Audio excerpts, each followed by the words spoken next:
Hello everyone, Reverend Deanna Cox here. I want to read you this from Genesis 2, verse 7. Then the Lord God formed the earthling from the dust of the ground and breathed into their nostrils the breath of life. And the earthling became a living being. That's from Genesis 2, verse 7, translated by Richard Rohr. Hi everyone, I am Reverend Deanna Cox. I am a minister with the United Church of Canada, and this is our midweek reflection for this DKR United community that I serve.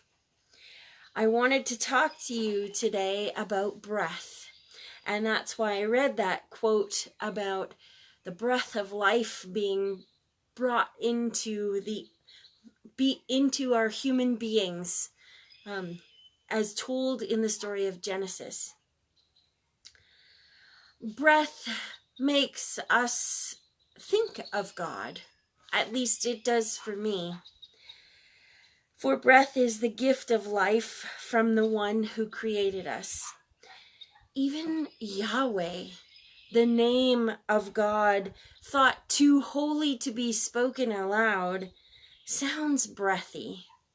And there are several rabbis that even teach that Yahweh isn't a word at all, but a sound, the sound of breath itself. Try it. Breathe in and out and see if you can hear Yahweh as you breathe in and out.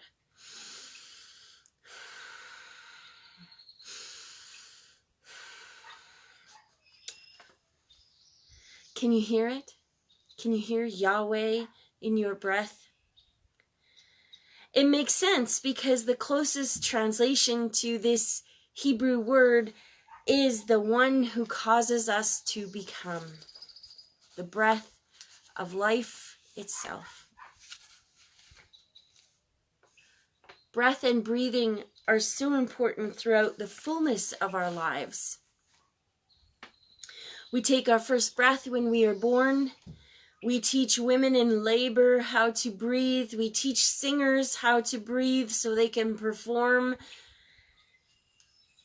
We use our breath to help us meditate and calm our anxious bodies and still our minds. When we are grieving profoundly, we need to be reminded to breathe. We hold our breath when we witness moments of joy or tension, and we need our breath for laughter. And then it comes in short, desperate gulps when we are wrought with anger. We use our breath to lift things, and we sit with loved ones as they take their last breath.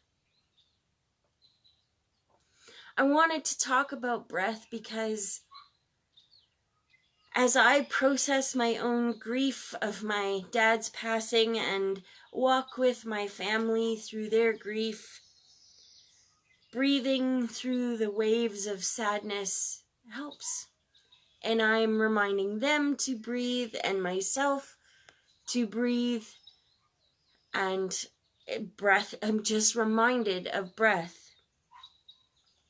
And as I listen to the news and wonder about our world, as I wonder about the uncertainty for women in their future, about the threats of violence to children in schools and online, as I wonder about how all too often anger and polarized opinions erupt too easily into violence and war.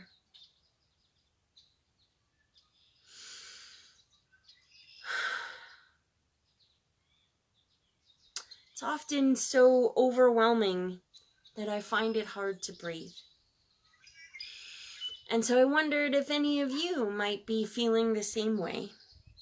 And that maybe like me, you needed to be reminded that God is as close as our very breath.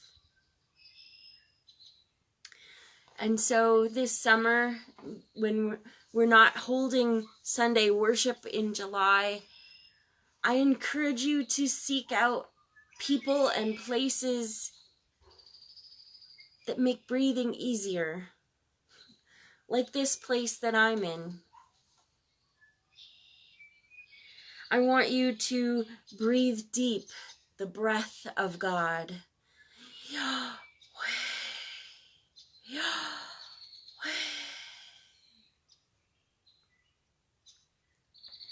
To find people and places that fill you God's wonder and allow you space to breathe. To remember that no matter what you are going through or wherever you are, God is as close as your breath. You need only to draw your attention to it, and God is there. And so, friends, may this be a restorative week for you. May you find those places that take your breath away with wonder, and those places that make breathing easier in your body. May God bless you and keep you, and may God be with you until we gather again and until next week's reflection. Take care. God bless. Bye.